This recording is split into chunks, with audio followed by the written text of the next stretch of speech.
เตือนทุกๆสถานที่ในการปฏิบัติธรรมมาแหละเตือนทุกๆคนที่ได้มีโอกาสเข้าไปปฏิบัติธรรมค้นหาตัวเองในแต่ทุกๆสถานที่บ่แม่นว่าเฉพาะที่แห่งนี้คือเฮามีโอกาสได้เข้าไปอยู่ในสถานที่ในการปฏิบัติแล้วคือต้องน้อมเข้ามาเบิ่งตนเองบ่แม่นว่าเข้าไปแล้ว2 เดือน3 เดือนเริ่มมีความคุ้นเคยกับสถานที่แล้วก็วางตัวเป็นหัวหน้าวางตัวเป็นผู้รู้วางตัวเป็นคนที่แนะนำผู้นั้นผู้นี้กับคนใหม่จูงชักจูงพวกคนอื่นที่เขามาใหม่มาเป็นพรรคพวกแล้วก็เริ่มนินทาจับผิดผู้อื่นนี่คือเตือนทุกคนทุกสถานที่ที่เขาไปได้มีโอกาสเข้าไปอยู่ณสถานที่ปฏิบัติธรรมมองได้กระช่างล้วนแล้วเพิ่นจะสอนให้เฮาเบิ่งเจ้าของเองละความเห็นแค่ละความเห็นส่วนตัวละความคิดเห็นละความเห็นแก่ตัวพร้อมละความอิจฉาริษยานั่นแหละนั่นแหละทุกสถานที่ฟังโลดเพิ่นไปแต่สถานที่แห่งใดเพิ่นย่อมบอกให้เบิ่งตัวเองดูตัวเองบ่แม่นไปเป็นหัวหน้าบ่แม่นไปเป็นผู้คุมแล้วมันจะเกิดกลายเป็นการสร้างอิทธิพลใช่ว่าล่ะแต่คนอื่นที่เขาบ่รู้เขาก็เข้าใจว่าคนผู้นี้ได้เป็นที่ยอมรับของครูบาอาจารย์แล้วมั้งแต่ว่าชักจูงชักชวนเขาไปในทางที่ผิดและการที่นินทากันณสถานที่แห่งใดก็ช่างของเฮานี่ก็เหมือนกันนะถ้าผู้นั้นนำความนินทาติฉินนินทาของบุคคลอีกผู้หนึ่งมาบอกให้ฟังปุ๊บเข้าใจบ่ล่ะให้บอกเลยอ้างคำอาจารย์ก็ได้เพิ่นว่าให้เบิ่งเจ้าของเด้เพิ่นบ่ได้ว่าให้ไปเบิ่งผู้อื่นไปจับผิดผู้อื่นเพิ่นบอกให้มาละความเห็นของเจ้าของว่าความเห็นของเจ้าของถูกเข้าใจบ่ล่ะบ่แม่นว่าเจ้าคิดถูกอยู่ผู้เดียวผู้อื่นผิดเบิดแล้วก็จะไปนำเรื่องนินทากาวตูใส่ลายคนนั้นคนนี้ไผกระทางที่อยู่นี่หูยินแล้วหูจักแล้วเข้าใจบ่ล่ะหูจักแล้วว่าหลวงพ่อสั่งแบบนี้บอกแบบนี้สอนแบบนี้ถ้ามีผู้ใดผู้หนึ่งเอาความนินทาซึ่งกันและกันไปบอกให้กันฟังให้เตือนกันทันทีเข้าใจว่าหลวงพ่อว่าให้เบิ่งเจ้าของเด้บ่ได้ให้ไปเบิ่งผู้อื่นเว้าแล้วก็เสยไปโลดอยากว่าแล้วก็แล้วไป แม่นที่พอใจหรือบ่พอใจก็เบิ่งเหตุแห่งความยึดมั่นถือมั่นของเจ้าของคือเด้พอใจผู้หนึ่งบ่พอใจอีกผู้หนึ่งแล้วเอาความของคนที่บ่พอใจอีกผู้หนึ่งมาเว้าเพื่อให้เห็นดีเห็นงามเห็นด้วยกับตัวเองเข้าใจบ่ล่ะเลยเกิดกลายเป็นความแตกแยกสามัคคีในหมู่คณะจากว่าล่ะเวลาออกไปแล้วบ่ได้เว้าเด้อีนั่นบักนี่วัดหลวงพ่อนั่นวัดหลวงพ่อเว้าตัวใหญ่มันผิดเด้อยากว่าล่ะแต่ว่าความเสียจริงๆคือ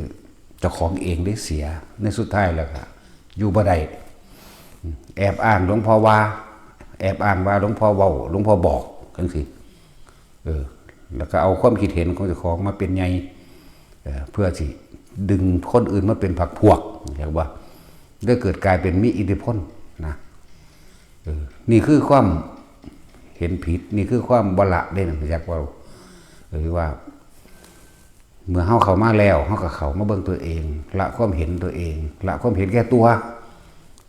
ละความอิจฉาริษยาแห่งตนต้องถามตัวเองพร้อมพอเกี่ยวมาหยังกูมาหยังนอนี่กูมาหยังนอนี่เด้ที่ถามอยู่เลยพวกเจ้าพากันมาหยังฟังเข้าใจบ่จนต้องได้อธิบายขนาดนี้บ่แม่นบ่ล่ะพวกเจ้าพากันมาหยังแต่บ่พอใจผู้นี้ก็ไปเว้าพื้นกันดึงมาเป็นหมู่พวกรังเกียจกันได้บัดนี้บ่ฟังได้หลวงพ่อว่าให้รักกันดุจดั่งแขนขาอวัยวะเดียวกันเข้าใจบ่ล่ะบ่ฟังเลยต่างคนต่างเกิดมาทุกข์มายากมา มาหาสถานที่ที่จะปฏิบัติตัวเองเพื่อให้พ้นออกจากความยึดมั่นถือมั่นเพื่อจะพ้นออกจากความเวียนว่ายแต่เกิดเพื่อให้พ้นออกจากทุกข์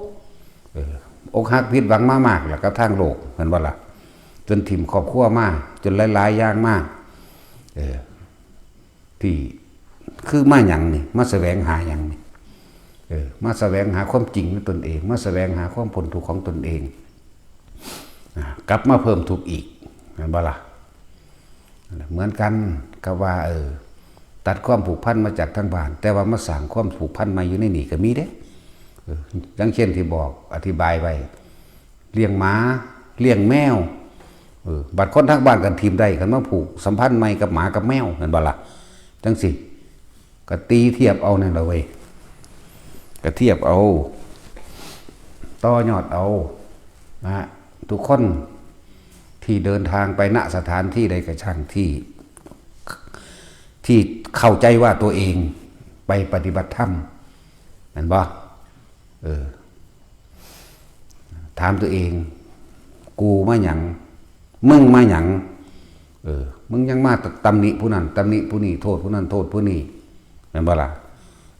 มึงมาละความเห็นผิดบ่แม่นบ่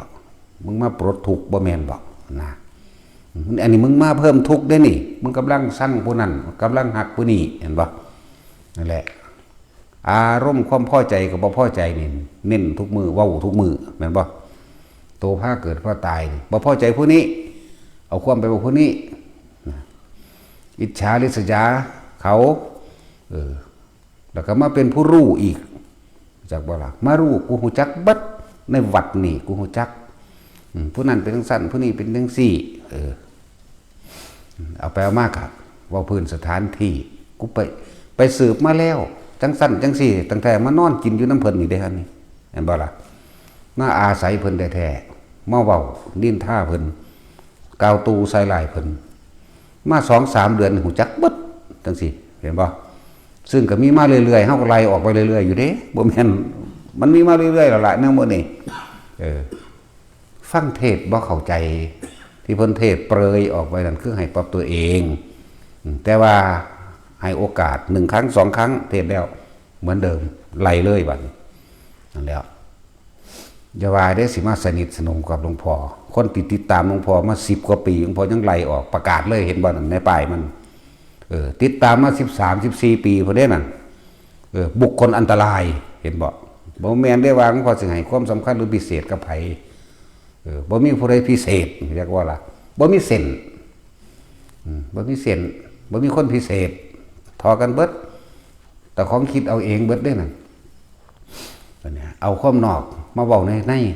หมายถึงว่าไปทำทาถามในไทบ้านไทเมืองบางหันบางนี้แล้วก็เอาความนอกมาเริ่มซุบซิบนินท่าเริ่มดึงสมัครพวกให้เสื้อฟังต่อของว่าเจ้าของเป็นนักสืบหูจักเบิดรู้เรื่องดีเรื่องนั้นเรื่องนี้บักเอาความทางในนี่ทั้งที่มันบ่ได้มีเรื่องหยังไปเว้าทางนอกหูจักบ่ล่ะล้วนแล้วแต่ว่าน้ำไฟในเขาน้ำไฟนอกออกเหมือนกันเผาพุ่นเผาพี่อย่างว่าล่ะอยู่มาทั้งนี้กับเผาทั้งนี้ไปทั้งพุ่นกับเผาทั้งพุ่นเด้ผมบ่ได้ว่าได้ความในห้ามออกความนอกห้ามเข้าไฟในเอาออกไฟนอกก็เอาเข้าด้วยพวกนี้ว่าล่ะนั่นแล้วคือเห็นนี่แหละไม่มาเรื่อยๆอยู่เด้เป็นประจำมีตลอดบ่ว่าภิกษุนักบวชก็เป็นเด้เริ่มคุ้นชินสถานที่แล้วเริ่มทำทาวาเจ้าของภาวนาดีแล้วก็เริ่มยืนยันตัดสินผู้นั้นผู้นี้ภาวนาบ่ดีผู้นี้เป็นจังซั่นจังซี่หยุดอย่าเฮ็ดให้เขาเรียนรู้ด้วยตนเองเข้าใจบ่ล่ะหมู่ภิกษุสงฆ์เฮาก็ดีคือเห็นมาเห็นบ่ล่ะสุดท้ายมาก็ให้หนีก็เลยถามมันมีจุดหมายใดเนาะจุดหมายนี่คือหยังอยากขึ้นมาใหญ่หรือว่าอยากมาคุ้มหรืออยากอีหยังกันแน่เนี่ยบ่ล่ะถามเจ้าของนี่เลยมาอาศัยอยู่น้ำเพิ่นบัดนี้มาคุ้มทางใดบ่เนี่ยแล้วก็มาจัดเป็นผู้จัดการนี่เพิ่นว่าต้องเฮ็ดจังซี่ต้องเฮ็ดแบบนี้เห็นบ่ล่ะจังซี่แล้ว พิ่นเว้าเพิ่นก็เตือนแล้วเตือนอีกว่ามันเป็นร้อยๆครั้งบ่ได้ละไว้ก็ดีสุดท้ายไหลเห็นเฮาบ่ปากบ่เว้ามันก็ทำลายตัวเองคือเก่าตัวเองน่ะทำลายตัวเองนะนั่นแหละบวชเข้ามาแล้ว เห็นว่าได้ไปคุยกับหลวงพ่อดูๆอ่างว่าหลวงพ่อได้บัดเห็นบ่หลวงพ่อบอกหลวงพ่อสั่งเฮาบ่เว้าดูได้ถ้ามันเป็นจังซั่นเฮาสิเบิ่งครั้งที่1ครั้งที่2ครั้งที่3ไม่มีได้สิบอกให้เด้บ่มีครั้งที่3นั่นแหละคนเฮาถ้าให้โอกาสดูเขาเอิ้นว่าสันดานมันหยาบเกินไปเข้าใจบ่ล่ะจำเป็นต้องประหารต้องฆ่าทิ้งมาฝึกจังได๋ก็สร้างฝึกแล้วก็ยังบ่ได้เกินก็ต้องฆ่าทิ่มในที่นี้หมายถึงบ่สอนขับออกรู้จักบ่ล่ะนั่นแหละพระก็คือกันบ่ทันได้แม่นพระดอกเดี๋ยวว่าหมู่ภิกษุสงฆ์เฮาบ่ใส่คำว่าพระง่ายปานใดเด้นอกจากเจตนาว่าเพื่อให้เกิดความเข้าใจง่ายซื่อเด้มีแต่ภิกษุทั้งหลายเท่านั้นเด้หมู่ภิกษุสงฆ์เท่านี้เด้นั่นแหละว่าเข้าหาหลวงพ่อดูด้วยความคุ้นชินจังซั่นจังซี่ก็เอามาอ้างตัวบัดน่ะอ้างว่าหลวงพ่อบอกหลวงพ่อสั่งจังซั่นจังซี่เฮ็ดแนวหลวงพ่อบอกหลวงพ่อสั่งไว้จะเฮ็ดเด้อก็เฮ็ดก็ฝืนเห็นบ่ล่ะก็ยังแนวหลวงพ่อบอกน่ะมันคือบ่เฮ็ดตามคำสั่งก่อนเดินจงกรมอยู่ซ่องๆอยู่เบิดมื้อเบิดคืนกูหังมักก็ยังเว้าอยู่จะไปคุ้มกันทำงานจะไปเว้าให้กันจะไปว่าให้กันให้เขาเรียนรู้ด้วยตัวเขาเองฟังผู้เดียวเข้าใจว่าล่ะผู้เดียวเว้าอยู่นี่ดิสัตว์เทศอยู่นี่ดิสัตว์แม่นบ่คือบ่ฟังเพิ่นไปฟังผู้อื่นเฮ็ดหยังก็ยังบอกอยู่เตือนครั้งที่1ก็บ่ฟังครั้งที่2ก็บ่ฟังครั้งที่3ก็ไปเลยจังซั่นแหละมีอยู่เด้มันบ่ได้น้อยเด้ติดตามมาเท่านั้นปีเท่านี้มีแต่แอบอ้างโอ้ยนั่นแหละจังว่าจะมาสร้างอิทธิพลในนี่มันบ่เข้าใจดอกคำว่าอิทธิพลอย่ามาเป็นผู้จัดการอย่ามาถือไม้บรรทัดบัตรผู้อื่นอย่ามาเป็นผู้จัดการเห็นบ่ซั่นถามเจ้าของนี่จุดหมายใดที่เอาความในวัดนี่ไปบอกทางนอกเอาทางนอกมาบอกในวัดจุดหมายนี่คือหยังอยากอันให้หลวงพ่อเฮ็ดจังได๋หรืออยากไล่หลวงพ่อหนีแล้วเขามาอยู่แทนบ่อยากตรวจสอบอันนั้นอยากตรวจสอบอันนี้เป็นจังซี่แหมเอาเงินไปใส่อันนั้นเงินไปใส่อีกนี่จังซี่แหมเอากูก็เงิดหลายก็ยังบอกอยู่ตัวแต่จะหูจักไปตั้งสำนักเอาเองไปเฮ็ดเอาเองมันบ่ล่ะนั่นแหละบ่ว่าคนบ่ว่าพวกบวชเนาะ เป็นอีหยังหนอคือมาอยากหาจังซั่นจังซี่แท้นะอยากหาเรื่องนะนั่นแหละตัวอย่างมันมีอยู่เด้เขาเจ้าเรียกว่าลงพรหมท่านนั่นสำหรับเรื่องของพระพุทธเจ้ากับภาชนะภาชนะนี่พอตะบวชเข้ามาแล้วพระโมคคัลลาภาษาลิบุตรหรือพระอานนท์ไผกระสร้างบอกสอนนี่บ่เอาอยากว่าข่อยตัวเป็นผู้พาพระพุทธเจ้ามาบวชข่อยตัวเป็นผู้พาเพิ่นมาอ้างแต่จังซี่เด้อย่ามาบอกเจ้าขี้เจ้าอยู่ไสเจ้าคือบ่พาเพิ่นมาบวชเอาอยู่เรื่อยนั่นแหละหลังจากนั้นพระพุทธเจ้าปรินิพพานเพิ่นสั่งเด็ดขาดไว้จงลงพรหมท่านแก่ชนะห้ามลุกลับห้ามคุยนำแล้วก็บ่ให้ทำสังฆกรรมรวมโหมันอยู่บ่ได้เด้นั่นเรียกว่าล่ะนั่นแหละเกิดความร้อนใหม่ตะเก่าก็คือย่างไปทางใดอยากอ้างว่าพระพุทธเจ้าสั่งแต่เขาไปเฮ็ดนำว่าบ่ยำเกรงพระพุทธเจ้ามั่งแต่เขาเว้าให้ดูตัวเองเจ้าหันดูตัวเองโลดคำสอนพระพุทธเจ้าเกิดขึ้นได้ข่อยตัวเป็นผู้พาพระพุทธเจ้าไปบวชอ้างอยู่จังซี่เห็นบ่ล่ะ3 เดือน4 เดือนฮ้อนใหม่ในตนเองเด้สุดท้ายแล้วก็บ่มีไผเว้านำขนาดขอขมา3 ครั้ง4 ครั้งบ่ได้เขาเจ้าจังเอานั่นแหละจังไปฝึกหัดตนเองแม้ขนาดเจ้าฟ้ามหากษัตริย์ก้าวตู้ไซหลายภิกษุองค์หนึ่งพุทธเจ้าบอกความบาทเลยคือบ่เว้านำบ่รับนิมนต์บ่คุยบ่สนใจหยังเลยนั่นแหละนี่ก็มีเด้คนเพิ่นก็จัดการคือกันเห็นบ่ความบาทคนเอิ้นความบาท พระยังว่าเพิ่นเอิ้นว่าหลวงพรหมท่านสั่นแหละของเฮานี่ไล่หนีไล่หนีเด้เพิ่นบ่ไล่เด้เฮาสิเทศน์ให้นัยยะซะก่อนแสดงว่าบ่ฟังบ่เบิ่งตัวเองเนาะบ่เบิ่งตัวเองบ่น้อมเข้ามาใส่ตนเด้คำบอกคำสอนนี่คอยจะผิดต่อผู้อื่นมื้อนี้เทศจังซี่มื้อนี้เทศจังซี่ก็เอาไปวิจารณ์ไปเป็นเจ้าไปเป็นทนายความตัดสินผิดตัดสินถูกให้เฮาได้บัดนี้เนาะเฮาเฮ็ดอันนั้นบ่ถูกเฮาเฮ็ดอันนี้บ่ถูกตะกี้มึงอยู่ไสมึงแล่นมาหยังเนาะ แล่นมาเฮ็ดหยังแล่นมายืนยันตัดสินเพิ่นว่าเพิ่นนี่แหละที่บอกว่าหลวงพ่อนี่อาจารย์ก็อยู่เป็นกลางๆแล้วอยู่ซื่อๆบางคนมาให้ค่าแล้วก็หนีไปบางคนมาด้อยค่าเอาตู้ใส่ไหลแล้วก็หนีไปเนาะแต่ว่าเพิ่นอยู่คือเก่าเด้บ่สังเกตบางบ่อยู่คือเก่าอยู่นั่นแหละตัวเองนั่นน่ะเป็นไผมาแบบใดแล้วก็ถามทุกๆคนอยู่ในนี่เฮามาหยังกูมาหยังนี่กูมาหยังนี่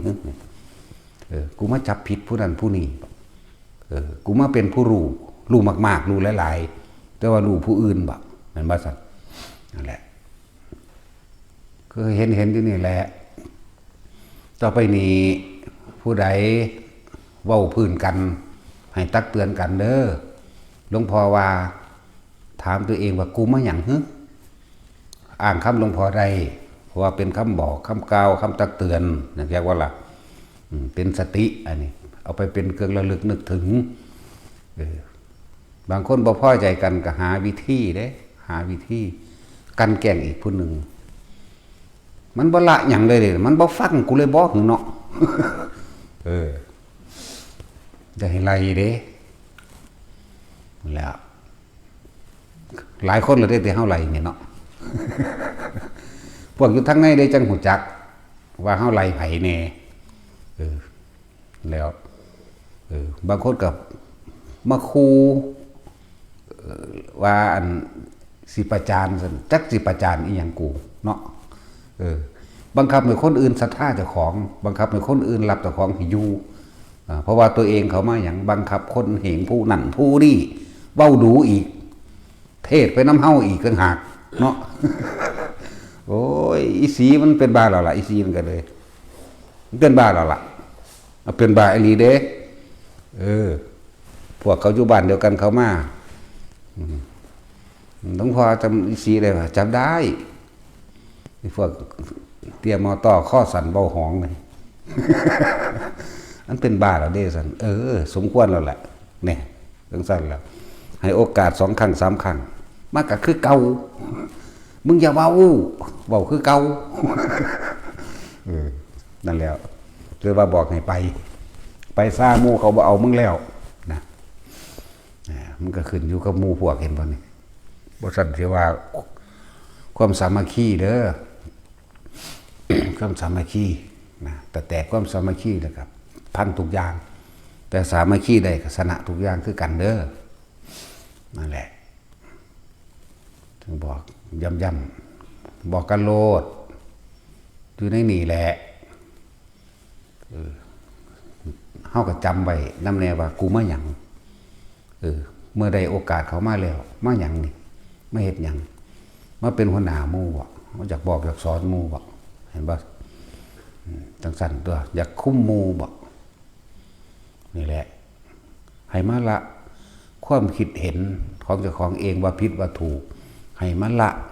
อารมณ์ความรู้สึกของเจ้าของเองในความพอใจหรือบ่พอใจให้มันละให้มันรู้ความคิดเจ้าของว่าตัวเองกำลังเป็นทุกข์กับเรื่องใดอยู่ในนี่มันมีผู้ใดมาเอาความร่ำความรวยอยู่ในนี่มันบ่มีผู้ใดมาจุดหมายคือหยังเห็นบ่ล่ะจุดหมายที่เดินทางเข้ามานี่เพื่อเรียนรู้หลักธรรมข้อวัดปฏิบัติแห่งตนได้บ่แม่นข้อวัดปฏิบัติผู้อื่นเด้บ่แม่นเอาไปปฏิบัติผู้อื่นปฏิวัติผู้อื่นให้เขาฟังความเจ้าของเด้อนั่นแหละเวลาผู้ใดเว้าพื้นกันเศร้าอย่าเว้าหลวดบอกกันหลวดหลวงพ่อว่าให้เบิ่งเจ้าของเห็นว่าซั่นให้ดูตัวเองอยู่มองสถานที่ใดเพิ่นก็เว้านั่นนี่เบิดแต่ว่าเฮาจะอธิบายลึกละเอียดกว่าเก่าอีกว่าถ้ามีคนผู้ใดผู้หนึ่ง นำความนินท่าของอีกของผู้หนึ่งมาบอกแบบนี้ปุ๊บเศร้าจะปากให้เบิ้งเจ้าของเอาซะนะหลวงพ่อวาวังสิก็ได้แต่ย่านเขาว่าเจ้าของก็ดีเห็นบ่ก็ให้อ้างได้ตัวนี้อ้างได้เลยหลวงพ่อว่าให้เบิ้งเจ้าของเด้ให้มีความสมัครสมานสามัคคีซึ่งกันและกันให้เป็นกัลยาณมิตรกันเพื่อให้ฮักกันดุจดั่งแขนขาอวัยวะเดียวกันทุกคนเจ็บปวดเจ็บป่วยหรือมีความเดือดร้อนเรื่องใดหลวงพ่อก็ซอยเบิดทุกคนมันบ่เป็นธรรมดาเลยการสิมาเฮ็ดหรือเอาใจใส่ขนาดนั้นเพียงแต่บอกนั่นบ่ล่ะบอกถ้ามีความเดือดร้อนจำเป็นก็เบิ่งอยู่นี่ละเว้ยยังก็ดีเนาะก็บ่แม่นว่าสิฟ้าวเฮ็ดนำไปสู่คนดอกเบิ่งเหตุผลนั่นนี่นั่นละเว้ยนั่นแหละสอนให้คนมีความสมัครสมานสามัคคีกันให้ฮักกันดุจดังแขนขาอวัยวะเดียวกันก็ยังเว้าดูอยู่ถ้าเรารักตัวเองจริงๆแล้วล่ะก็เราจะไม่ทำร้ายใครเลยเราจะไม่อิจฉาใครเลยเราจะบอกกล่าวเราจะตักเตือนจากบอกคนที่บอกกล่าวตักเตือนเป็นดุจดังว่าเป็นผู้ชี้ขุมทรัพย์ให้เข้าใจว่าล่ะคนไปแสวงหาทรัพย์สมบัติต่างๆเช่นไปขุดทองบอกแต่มีอีกผู้หนึ่งก็เห็นขุมทองอยู่ฮันเดอร์เนี่ยนั่นเอาใจใส่แลนเหมือนกับวิ่งใส่ขุมทองเอาใจใส่จะของได้บาดนี่สำหรับธรรมะเนี่ยแต่มีผู้ชิมเศร้าหลวงพ่อบอกว่าบ่ให้นินท่ากันให้ฮักกันตัวเจ้ามาหยังหลวงพ่อว่าให้คืนยอดมาเบิ่งตนเองเด้อให้ละความยินดีพอใจและบ่พอใจของตนเองเด้อนี่อ้างได้นั่นแหละบุคคลผู้ชี้ขุมทรัพย์จากบาละต้องอธิบายหลักการนี่ความรู้นี่นำไปใส่ได้ทุกสถานที่เด้อทุกสถานที่ผู้เพิ่นเป็นคู่อาจารย์ทั้งหลายเขาเจ้าบ่ยินดีบ่พอใจได้อันคนทะเลาะกันคนอิจฉาคนริษยาคนกล่าวตูใส่ร้ายคนนินท่าเป็นว่าสัตว์เขาเจ้าบ่พอใจดอกอยู่สถานที่ใดก็สร้างวัดใดก็ตามเด้อแหละพวกเฮาจังว่าตักเตือนกันมันแม่นธรรมดาเด้อันแนวจังซี่เริ่มแตกเป็น2ฝ่าย3ฝ่ายเขาป่านนี้ก็เอาความในนี่ไปว่าทั้งนอกเป็นบริษัททั้งนอกเขาไม่ได้รู้เรื่องอีหยังนำเด้คือผัวกับเมียผิดกันนี่ผู้อื่นมือที่3บ่ได้รู้เด้สิบอกให้รู้เพราะว่าเจ้านั่นไประบายกับเขาเนาะแม่นว่าแต่จุ้ยแต่บ่พอใจมันก็ปากันลงไปหยังเนาะเขาบ่ได้เอาไปบอกจักเทื่อได้แนวนั้นนะครับก็มีหลายคนคือกันได้เมียนี่จึงชื่อบ่ได้ถ้าบ่พอใจกูป่าเลยเดี๋ยวนี้ ตอนนี้เด้บ่ต้องไปเว้าเรื่องของเขาเด้เราจึงชื่อบ่ได้ละ7-800คนหมดละ พอชื่อได้อยู่จักน้อยชื่อได้ละ7-800อันเท่าใดพันนั่นชื่อบ่ได้ ถึงจะสั่งอยู่เด้เนาะตัดสินหังบ่อืดหักคือเก่า นั่นแหละเรื่องของผัวเมียเป็นเรื่องของคน2คนพอสมควรจะไปนำเรื่องขอผิดพลาดซึ่งกันและกันหรือเรื่องที่ตัวเองบ่พอใจเขาให้คนอื่นฟังเป็นคนนอกแม้นมารดาบิดาเข้าใจบ่ล่ะแม้นพ่อกับแม่ก็สร้างบ่จำเป็นต้องไปเว้าอีหยังเลยปรับปรุงกันในตนหันตัวเพราะว่าทุกคนที่ไปเว้าคือเว้าเอาแต่ใจเจ้าของไม่มีใครเล่าความชั่วของตัวเองให้คนอื่นฟังตามความเป็นจริงมีแต่เล่าความเท็จใช่ป่ะพวกทั้งหลายแล้วนี่ตีหน้าเศร้าเล่าความเท็จทั้งนั้นแต่บ่พอใจกันเลิกกันแล้วก็บอกเลิกกันเลยล่ะเนาะก็ที่ไปอยู่น้ำกันแล้วก็จะเอาเรื่องนั่นแหละจังหวะความในห้ามออกความนอกห้ามเข้าไฟในห้ามออกไฟนอกห้ามเข้าเบิดนี่แหละไฟเบิดนั่นแหละถ้าเรื่องจังสิเนาะนี่ก็เหมือนกัน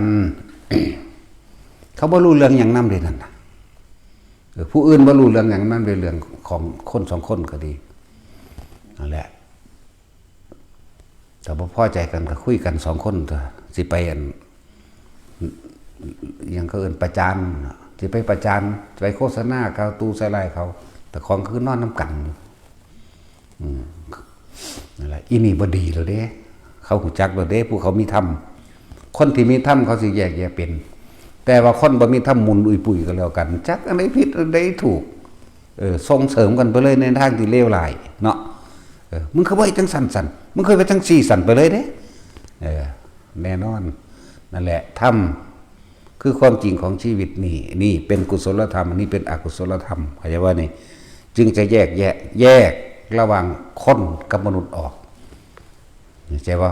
คนแปลว่าหยังแปลว่าวุ่นวายคณะ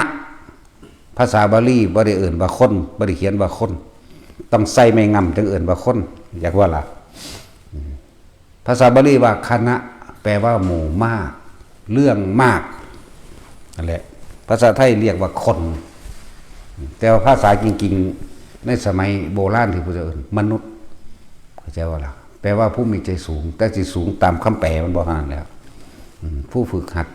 สามารถยกจิตใจให้ตนเองสูงได้มนุษย์คนเนี่ยเป็นภาษาไทยถ้าเป็นภาษาบาลีภาษานั้นแปลว่าคณะเนี่ยแปลว่าหมู่มากแปลว่ามากหมู่มากก็ต้องวุ่นวายตัวเนาะนั่นแหละว่าตักเตือนเบิดทุกสำนักนั่นแหละอยู่ไสก็แล้วแต่บ่มีสำนักใดครูบาอาจารย์องค์ใด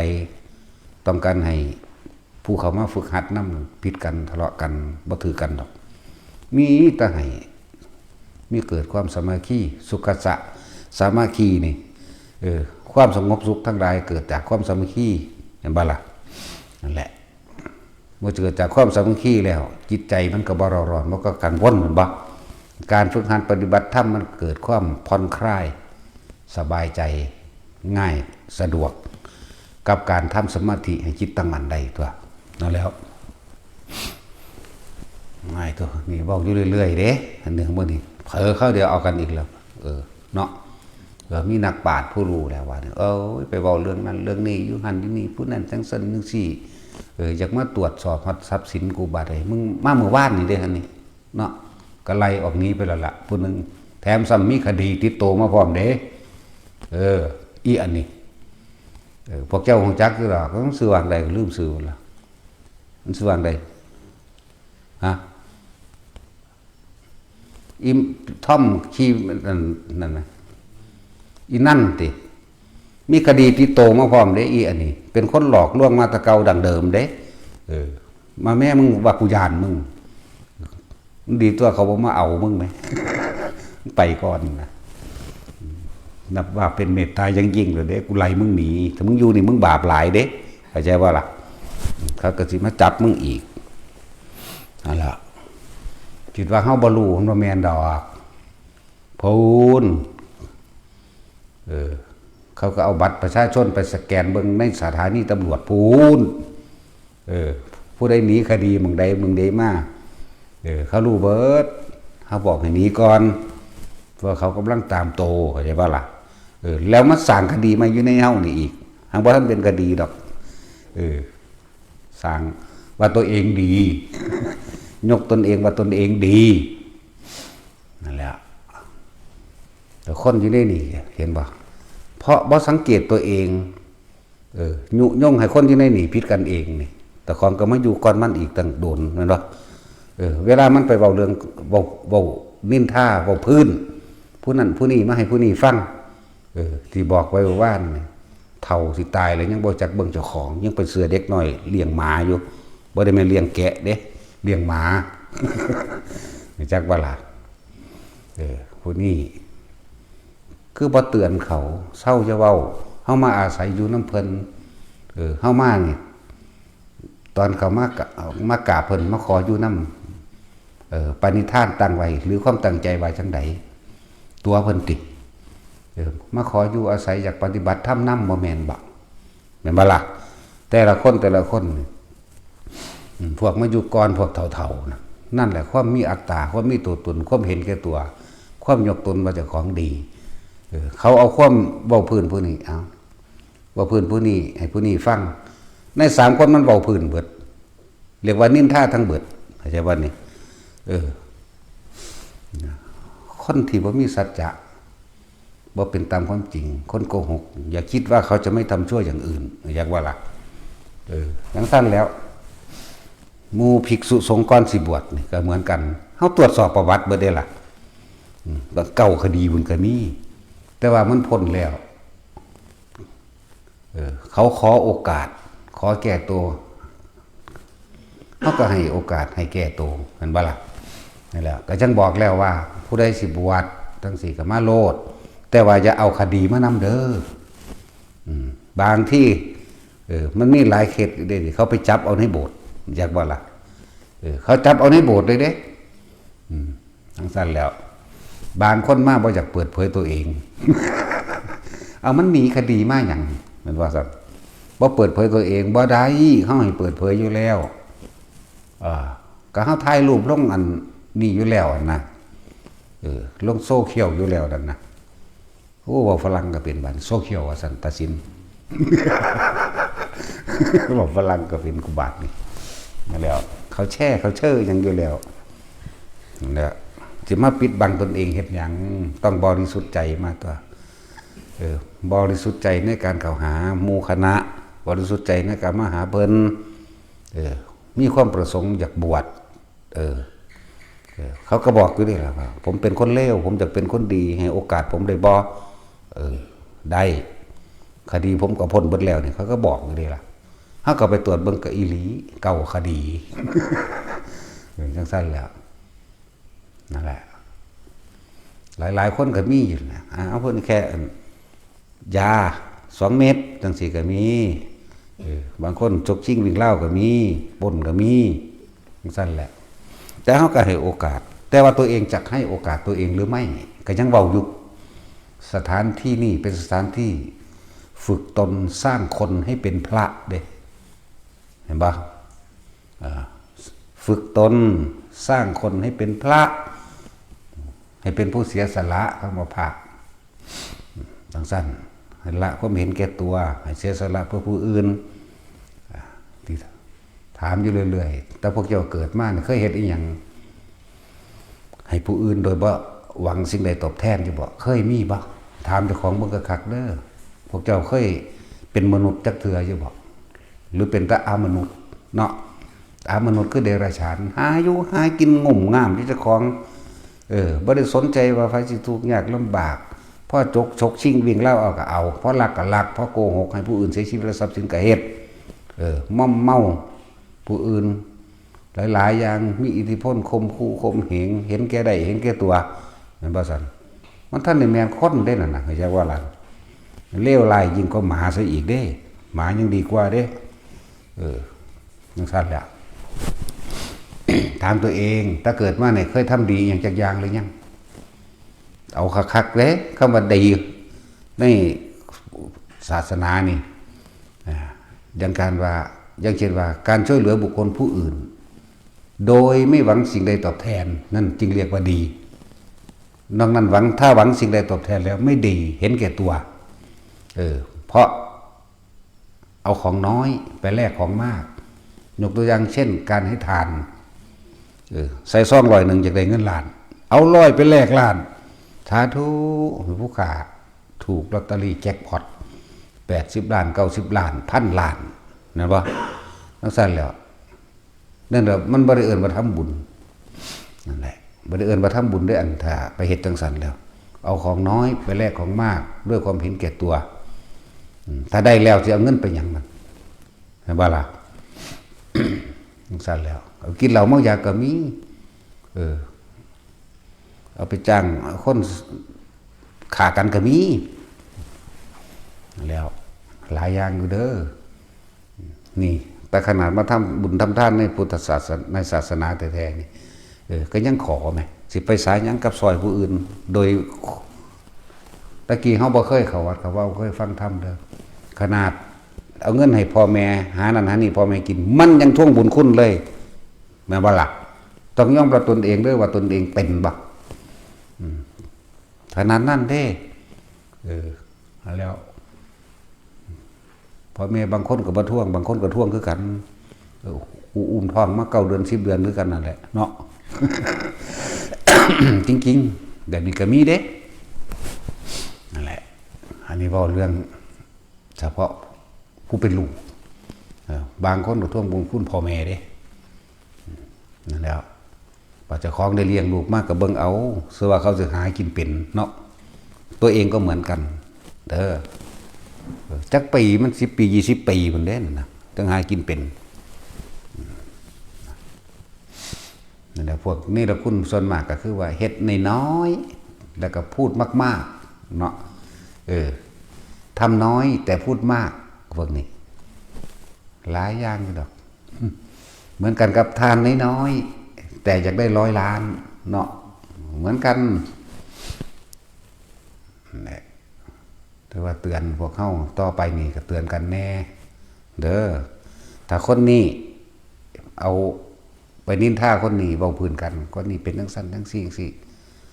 อาจารย์บอกให้เบิ่งเจ้าของเด้เด้อมันเป็นทั้งสั้นเห็นว่ามันเริ่มมันแตกไปเลยเนาะอะไรจังว่าให้เตือนกันบ่แม่นว่าหูพึ่งมันบอกให้กลัวจังไดก่อบ่แม่นแบบนั้นมันบอกให้กลัวจังไดนั่นเห็นว่าโตกูยังมีอยู่พอใจกับบ่พอใจยังมีอยู่มันบอกไปเบิดทุกคนอยู่แล้วล่ะมันเป็นผู้รู้ผู้ตัดสินในผิดในถูกเอาไปม่านเว้าฮอดอาจารย์แม่นบ่ล่ะเพราะว่ายังมันบ่ฮู้บ่มาขออยู่น้ำกูนี่เนาะจังซั่นเด้ล่ะกูก็อยู่ตะกูผู้เดียวมันโดนแล้วเด้เนาะเฮาบ่ไปใส่จักเทื่อเด้เฮาอยู่ตะหมู่เก่านี่แหละนั่นแหละเว้าให้รู้โตไปสิว่าอวดก็อวดตัวก็อวดเนาะไปสิว่าอ้างก็อ้างตัวกูบ่สำเร็จกูบ่อ้างเด้ล่ะคนสำเร็จแล้วมันอ้างยังได้ก็ได้ตัวแม่นบ่บ่คือคนบ่สำเร็จเด้อ้างยังได้บ่ขึ้นเด้นั่นแหละคำว่าความดีอยู่ที่ใจบ่แม่นผิดความดีต้องกินได้นอนก็ได้จับต้องสัมผัสได้ห่มผ้าก็ได้ใส่เสื้อผ้าก็ได้กินอิ่มนอนหลับได้มันต้องมีรูปธรรมเกิดขึ้นตัวซุมื้อนี้มันต้องบอกจังซี่มันแค่เริ่มต้นจากใจเริ่มต้นจากความคิดถูกผิดอยู่ที่การกระทำบุญบาปนี่เป็นรูปธรรมขึ้นมาตัวแต่ว่าจะของดีสิได้หม่องมึงสร้างไว้นั่นบ่ล่ะเมื่อมันเว้าเอาไปยกอ้างแนวผู้อื่นตาก็บ่เห็นสิได้บ้านมึงเฮ็ดไว้คนอยู่อันนี้มาแว่กู300 หลังว่ะก็นี่ตัวก็เห็นอยู่มั้ยก็มานอนได้อาบได้กินได้แท้ๆน้ำก็ดีเนาะข้าวก็มีให้กินอยู่พุ่นผู้ใดตกทุกข์ได้ยากลำบากลูกเต้าล้อหลานบ่มีเสื้อผ้าใส่หรือบ่มีเก็บไข้ได้ป่วยเฮาก็ดูแลเอาอย่างดีแม่แม่นบ่ซั่นนั่นแล้วเมื่อถ้ามันสำเร็จแล้วมันบ่อ้างได้เบิดเด้ล่ะก็มันเห็นอยู่มั้ยขี่รถกูไปเว้าเพิ่นกู โอ้ยขี่รถเฮาไปดินทางเฮาว่าเฮาบ่ดีแต่ว่าบ่ไปกินข้าวกับผู้เว้าให้เขาฟังเด้มากินข้าวอยู่ในเฮาคือเก่าอยู่โอ้ยอีหาลูกเขาอีแตดหมา หลายคนนี่ได้เป็นแนวนั้นจังซั่นแล้วว่ากูย่านกูบ่ได้ย่านไผเป็นไดคดีเบิดอายุความปี79 15 ปีธรรมดาว่ะเอาแม่กูจะบอกเขาไปจับเอาซ้ำละกูก็ส่งนี้นั่นแหละทั้งสั้นแล้ว15 ปีพุ่นเด้ยังอีกอยู่นั่นยังอยู่อีกนั่นมันจะก็ล่ะแล้วว่าสิย่านทั้งบ่ได้ย่านเด้มันบ่ย่านผู้อื่นเด้เฮาย่านเจ้าของจักว่าล่ะย่านเจ้าของก็เลยต้องเอาธรรมะเข้ามาเป็นน้ำดับไฟในหัวใจเจ้าของเองคนเฮามันอวดดีอวดเก่งเห็นแก่ตัวเบิดนั่นแหละมันจังมานั่งข้อหม้อแค่แม่อยู่นี่อยากบ่นี่ฮู้จักนั่งข้อหม้อแค่แม่บ่คือกบคือเขียดเนี่ย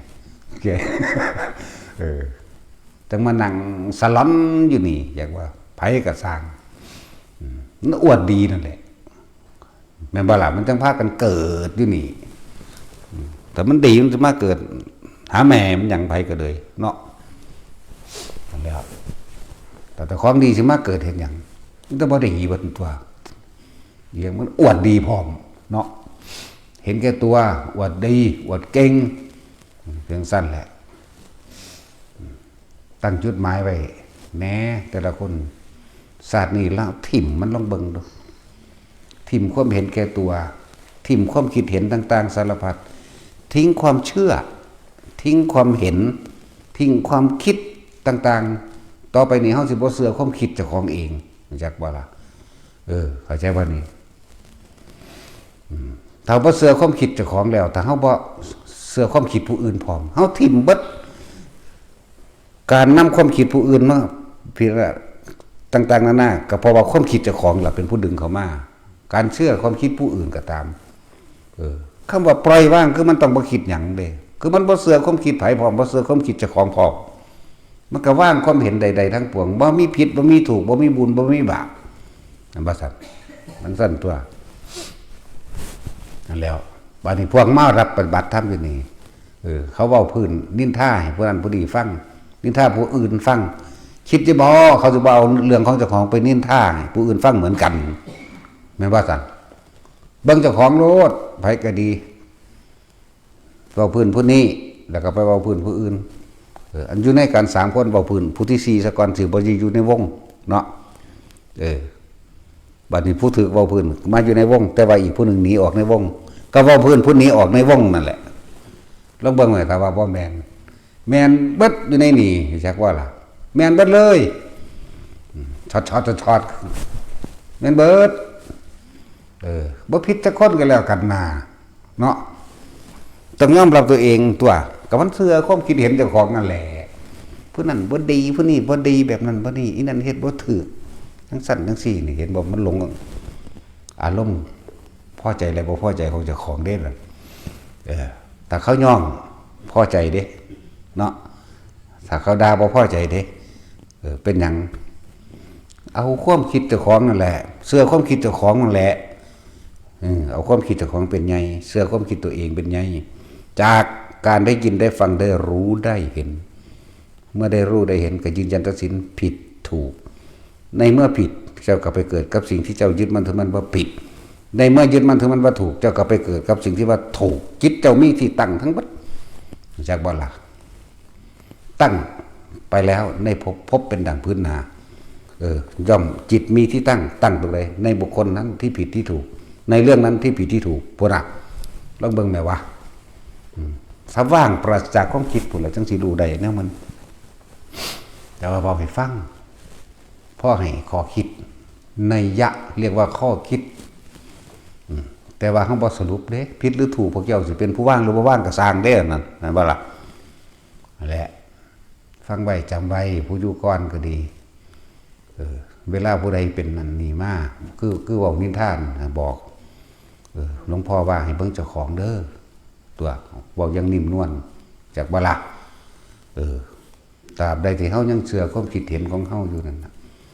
เฮาก็ยังเวียนว่ายแต่เกิดกับความคิดเฮาเองเด้อก็บอกจังซี่ก็ได้มันแต่ของว่างบ่ได้ก็บอกกันเพื่อความสามัคคีนั่นแหละให้มันเกิดความสามัคคีในนี่มันก็อยู่น้ำกันง่ายตัวเนาะ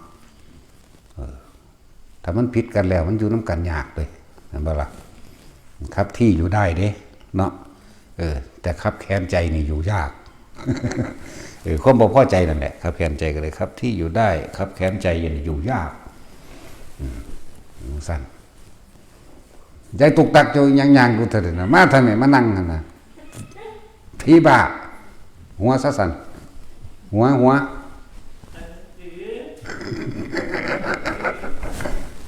โอ้ยนี่พี่บ้าอยู่ตัวเดียวเพราะได้ด่านั่นแหละให้เตือนตัวเองบอกเจ้าของเองจะนำความของผู้นั้นผู้นี้ไปซอซับเพิ่นเฮ็ดจังได๋ก็สร้างมันปิดบังบ่ได้ดอกมันก็เปิดเผยคือเขาหั่นล่ะเนาะนั่นแหละ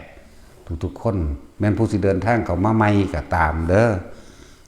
ไถ่ถามเจ้าของกูมาหยังเรามาทำอะไรที่นี่เรามาทำอะไรอยู่ที่นี่หนอผู้อยู่เก่าก็เหมือนกันให้ตักเตือนกันด้วยความหวังดีเด้เพราะมันให้คอยตามกันเวลาเขานินทากัน นั่นแหละความเห็นแก่ตัวมันละเอียดจะได้ธรรมะนี่เขาจะว่าในที่เว้าอยู่นี่แต่มีผู้ใดซับซ้อซึ่งกันและกันนินทากันบอก ให้บอกโลดคนเฮาที่บอกโดยบ่มีเจตนานะมันโล่งๆเด้นั่นแหละให้บอกกันโลดเอาคำหลวงพ่อไปเว้าก็ได้ตัวหลวงพ่อว่าให้เบิ่งเจ้าของนั่นว่าซั่นหลวงพ่อว่าให้ถามเจ้าของว่าเฮามาหยังนี่เรามาทำอะไรที่นี่จักว่าล่ะนั่นแหละบ่แม่นมาคุ้มหมู่บ่แม่นมาเป็นผู้จัดการนะถึงสั้นธรรมะทั้งเบิดเพิ่นให้ละตัวเองเด้เนาะจังว่าหลายๆอย่างนี่ให้เกิดความสมัครสมานสามัคคีซึ่งกันและกันสมังคีกัลยาณมิตรตังเมื่อหมู่กัลยาณมิตรมีความสมัครสมานสามัคคีซึ่งกันและกันแล้วนี่ก็นัตติสันติปรังสุขังเสมอด้วยความสงบอันเกิดจากความสามัคคีก็ไม่มีอีกสงบภายนอกแล้วอย่างว่านี่ก็สู้เขาซ้อมสงบภายในใจมันตายใจมันเย็นใจมันก็อยู่ร่วมกันโดยบ่มีความกังวลสงสัยตัวนั่นแหละการภาวนาก็ง่ายขึ้นตัวบัดนี้ทั้งเบิดนี่มันมากภาวนาเพื่อให้เห็นความรู้สึกจากของเองในความพอใจบ่พอใจเนี่ยภาวะเนี่ยแปลว่าพบหน้านี่มาจากคำว่านะโมแต่เอามาต่อจากกันเลยว่าภาวนาทำความรู้สึกของตัวเองให้เกิดขึ้นได้คำว่าภาวนาจริงๆคำแปลมันนี่ยักวันนี้เขาทับศัพท์เอาเลยเด้เป็นศัพท์ที่ออกจากความรู้สึกเข้าใจว่านี่เป็นของจริงที่ออกแทนความรู้สึกนี่นำคำบอกออกมาสื่อสารยากนั่นแหละที่บางครั้งเขาเคยได้ยินธรรมะนี่มาแม่นคำพูดไม่คำเขียนเข้าใจบ่ล่ะแต่ว่านี่เขาต้องอาศัยสมมุตินะสมมุติทั้งหมดมาเหตุสมมุติที่มาคุยกันมันต้องเข้าใจกัน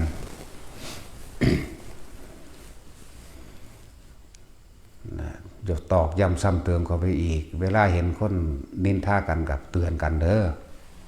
เตือนกันแล้วก็คนที่เข้ามาใหม่หรืออยู่เก่าเดี๋ยวนี้ก็ตามถามตัวเองซ้ำๆอีกทีหนึ่งเรามาทำอะไรที่นี่กูมาเห็ดหยังอยู่นี่แล้วจุดมุ่งหมายของกูนี่คือหยังเข้าใจป่ะล่ะถ้ามันเข้าสู้วิกฤตทั้งความคิดคำพูดของคนอื่นจักทำอะไรเราไม่ได้เลยถ้าเราไม่นำมาคิดเบื้องดูเพิ่นให้การจัดความคิดเจ้าของเด้ถึงขันวิกฤตมันก็ดีเข้าใจป่ะนี่คำพูดของคนอื่นจักทำอะไรเราไม่ได้เลยหากเราไม่นำเข้ามาคิดแปลว่ากำจัดความคิดเจ้าของเด่นนี่เข้าใจว่าล่ะนี่แหละไผสิเว้าว่าจังได๋ก็สร้างได้บาดนี่คือวิกฤตหลังจากตักเตือนกันบ่ฟังแล้วก็นี่อยู่กับลมหายใจมันก็ตัดความคิดเองดอกเฮ็ดไปนะฝึกไปทุกคนเกิดมานี่ตายเบิดแน่เขามีความตายเป็นจุดหมายของกายอันนี้อยู่ไหมชีวิตเท่าสันๆนึงเด้เวลามันหน่อยลงสั่นลงเด้ยังคิดว่าแต่ความสิบ่ตายมื้ออื่นมื้อฮื้อเนี่ยมันบ่แม่นเด้ให้เฮาเป็นคนมีชีวิตอยู่เพียงแค่วันเดียวแม้ในวันนี้ขณะนี้เท่านั้นเด้มันบ่ล่ะจะคิดว่ามื้ออื่นมันยาวถามตนเองเราเคยทำอะไรไว้ให้กับโลกปัจจุบันนี่จุดหมายเขาอยู่ใส่ศาสตร์นี้จักสิเป็นศาสตร์สุดท้ายบอกเป็นเครื่องคือว่าตั้งจุดหมายไว้เราทิ่มลืมจุดหมายอยากว่าเอาศาสตร์นี้กูต้องบ่ต้องกลับมาเกิดอีกแหละให้มันเป็นศาสตร์สุดท้ายให้มันได้นิพพานให้มันเป็นอรหันต์แล้วก็ลืมไปแล้วอยู่ในปัจจุบันจุดหมายมันไว้แล้วก็อยู่ในปัจจุบันนั่นแหละสร้างเหตุในปัจจุบันให้ดีที่สุดแต่ให้ระลึกอีกอย่างหนึ่งความดีกับความเลวบ้ามันเหลียวเห็นหรือยังเดี๋ยวนี้ไปก็เลยเนาะอย่าคิดได้ว่าจะของดี ต้องเอาถ้ำเขาจับเอาถ้ำเขาเทียบเอาถ้ำแว่นส่องถ้ำคือเอาถ้ำมาเทียบเจ้าของมาตรวจเจ้าของเองที่ว่าตักเตือนนี่เรื่อยๆมันสิยังกระดอแต่สูภาษาเกิดมาหากินซ้ำตาย สุสิใหญ่ไปใส่เดี๋ยวนี้สุสิรวยไปใส่เดี๋ยวนี้สุอยากยิ่งใหญ่มีอิทธิพลไปใส่ยิ่งใหญ่มีอิทธิพลสุก็บ่มีอิทธิพลเหนือความเจ็บความปวดความป่วยและความตายได้ดอกนาทำกรรมชั่วอันใดไว้มันก็ได้รับผลของกรรมชั่วอันนั้นคือเก่าอย่าคิดว่าสิหนีพ้นหน้าเพียงแต่เวลามันท่านถึงเห็นบ่ล่ะแต่ทำความดีกับนี้บ่พ้นความดีคือกันก็ได้รับกรรมดีนั่นเองแล้วภาษาเกิดมาหากินซ้ำตายจะไปเงิดนะผู้ใดสิมีธรรมรสสักไงไหมสิ่งที่มีคุณค่ายิ่งกว่าชีวิตของเฮาเองธรรมะความจริงนี่อนิจจังทุกขังอนัตตาอริยสัจสี่นี่คือทุกข์เพราะว่ายึดกายทุกข์เพราะว่ายึดความคิดเห็นของเจ้าของยึดความคิดเห็นเจ้าของนี่ยึดรูปกับน้ำในตนนี่เห็นบ่นี่ทุกข์มันนี่แหละโตทุกข์มันก็เลยยึดมั่นถือมั่นนี่แหละสาเหตุแห่งทุกข์เกิดจากความอยากก็อยากให้ตัวเองกีรังอย่างยืนอยากให้ตัวเองมั่นคงอยากให้ตัวเองใหญ่อยากให้ตัวเองมีอิทธิพลอยากให้ตัวเองยังที่เหนือกว่าหมู่คือเก่าตัวนั่นยึดมั่นถือมั่นในกายในใจเจ้าของคือเก่าอยู่เห็นบ่นั่นแหละสาเหตุแห่งความทุกข์ก็ดีทุกข์เพราะว่ายึดในรูปกับน้ำนี่แม้ทอดีหนึ่งเด้ตัวทุกข์มันบาดนี่สาเหตุแห่งทุกข์มันเด้ไปกระยากนั่นแหละกระยากก็มาร่วมไม่อยากแก่มันเป็นไปได้อยู่บ่มึงจะเอาอิทธิพลใดมาบังคับบ่ให้แก่ผู้ใดมีอิทธิพลเหนือโลกนี่ก็ดีนะเว้าถึงแม้กระทั่งพระเจ้าจักรพรรดิน่ะก็จังต้องแก่ต้องเก็บต้องตายคือเก่าอยู่ไหมมันสายยังนั่นซ้ำขมอแค่แม่น้ำมูนี่เนาะพระเจ้าจักรพรรดิมีอายุ80,000 ปีปกครองโลกทั้ง4บัดสิตายก็เศร้าหมองอยู่แน่มันย่านตายอยู่ไหมนั่นเห็นบ่ยึดหยังเอายึดกายไม่ให้แก่ยึดหยังอีกนี่สาเหตุมันบัดนี้ยึดสมบัติจังซั่นดีบัดนี้อยากให้สมบัตินี่อยากบ่ละบาดนี่อยากให้สมบัติคงที่อยากให้กายสมบัติของเจ้าของเองก็คงที่เหมือนกันบ่อยากตายบ่อยากเก็บปวดจะป่วยแน่มันฝืนธรรมะได้บ่บัดนี้นี่คือความจริงธรรมะนี่เป็นเรื่องจริงของทุกชีวิตสรรพสัตว์ไม่ได้เลือกชนชั้นศาสนาใดๆทั้งสิ้นเสมอกันเบิดเอาศาสนาอื่นๆที่ว่ามีศาสนาเกิดแล้วที่จะไม่แก่ไม่เก็บไม่ตายมันมีจะคนบ่เดี๋ยวนี้แน่มันหนีบ่พ้นความจริงไหมเกิดแล้วแก่เก็บตายด้วยกันทั้งหมดทั้งสิ้นป่วยเหมือนกันมีความรักมีความปรารถนาสุขเหมือนกันเกลียดทุกข์เหมือนกันเนาะทั้งสั้นแล้วเกลียดทุกข์เหมือนกันไม่มีผู้ใดมักทุกข์ดอกนั่นแหละซึ่งบอกว่าสิ่งที่มีคุณค่ายิ่งกว่าตัวเฮาเองยิ่งกว่าชีวิตเฮาเองยิ่งกว่าความคิดของเฮาเองคือธรรมะคือความจริงนี่เองนั่นแล้วจะไปเว้าหยังกับผู้มันบ่รู้จักธรรมะธรรมโมเนาะทำเมาทีเดียวนี่เนาะ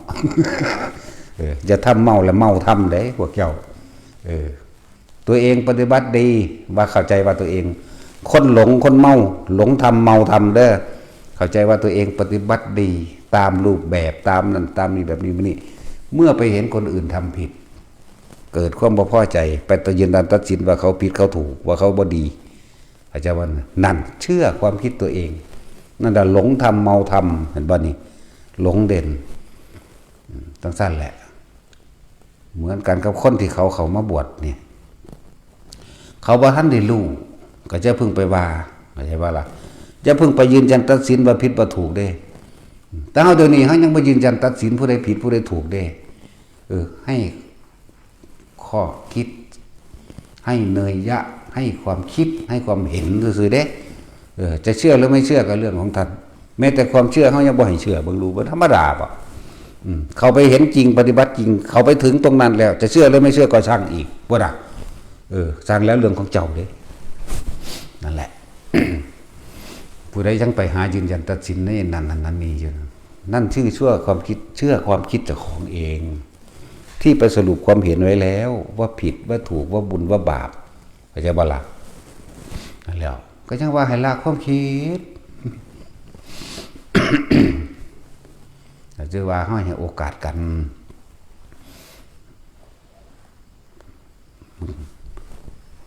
แต่ในพุทธศาสนาบ่ให้โอกาสไผสิให้โอกาสวะเนาะ ราะว่าธรรมะนี่ไม่เป็นของใครบ่เป็นของพระพุทธเจ้าเด้ธรรมะมันเป็นความจริงเช่นนั้นอยู่ตลอดการทุกเมื่อแม้นพระศาสดาจะอุบัติขึ้นหรือไม่อุบัติขึ้นก็ตามเกิดแล้วต้องแก่ต้องเจ็บต้องตายทุกสิ่งทุกอย่างเป็นอนิจจังทุกขังอนัตตาบ่มีอย่างจีรังอย่างยืนทั้งสิ้นแต่พระองค์เองสละตัวเองเพื่อจะค้นเอาความจริงนี่ออกมาเพื่อแสดงให้พวกเฮาได้เห็นนี่เห็นว่า คือจังพวกเฮามาพยายามค้นหาตัวเองนั่นแหละนั่นแหละที่จริงทุกได้มีค่าเนาะบ่ซั่นเพิ่นสิแสดงอริยสัจสี่ว่าอริยะแปลว่าผู้ไม่เบียดเบียนเข้าใจบ่นี่นี่ทุกขังอริยสัจจังนี่ผู้ไม่เบียดเบียนบุคคลผู้อื่นแล้วนี่เพราะเห็นทุกข์ในตนเองเข้าใจบ่นี่เมื่อเห็นทุกข์ในตนเองแล้วจึงไม่เบียดเบียนผู้อื่นทุกขังอริยสัจจังทุกขสมุทัยโยอริยสัจสาเหตุแห่งทุกข์คือความอยากของตนเองเห็นบ่ทุกขานิโรโธเมื่อทุกข์ดับไปสิ้นไปถ้าเมื่อทุกข์ดับไปสิ้นหนทางแห่งการปฏิบัติเพื่อความดับทุกข์นั้นมีอยู่เห็นบ่นี่อริยะอัตถังมัคคังเสยยะทีถังคือมรรคมีองค์8หนทางเพื่อการดับทุกข์นั้นมีอยู่เข้าใจบ่ล่ะบัดก็มีความเห็นตามความเป็นจริงสัมมาทิฏฐิมีความเห็นตามความเป็นจริงเห็นจริงแต่ว่ายังละไม่ได้นี่คืออย่างหนึ่งเห็นบ่นี่โอ้มันสรุปลงแล้วคนเกิดมาตายนี่จริงหรือบ่จริงแต่ยังเชื่อว่าบ่ตายก็แล้วแต่เห็นบ่ล่ะนั่นสั่นแล้วบัดนี้คำว่าธรรมะนี่ไม่ได้เลือกชนชั้นวรรณะไม่ได้เลือกหญิงหรือชายไม่ได้เลือกศาสนาใดๆทั้งสิ้น แม้กระทั่งสัตว์เห็นบ่นี่สัตว์ก็เกิดแก่เจ็บตายคือกันมันบ่ได้มีศาสนาเดียวเนาะ แต่เขาชื่อว่าศาสนามีศาสนาแปลว่าทางเดินศาสนานั่นศาสนานี่คือทางเดินของพุทธทางเดินของคริสต์ทางเดินของอิสลามทางเดินของฮินดู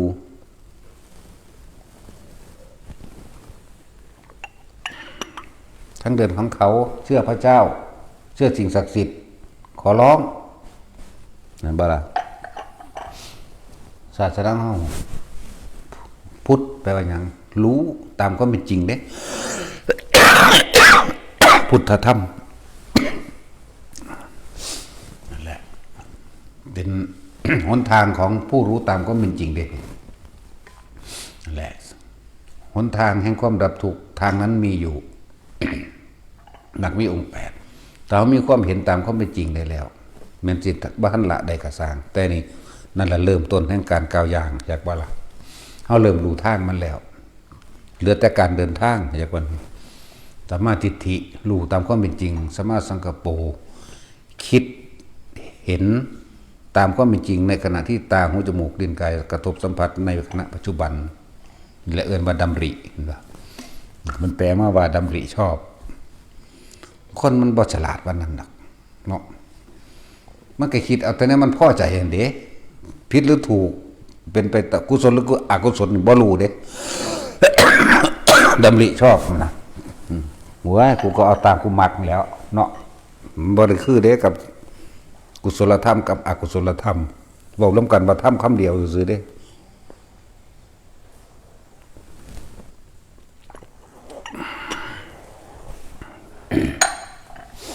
มันมีความเห็นถูกแล้วความดำริคือความคิดมันก็เป็นไปตามความจริง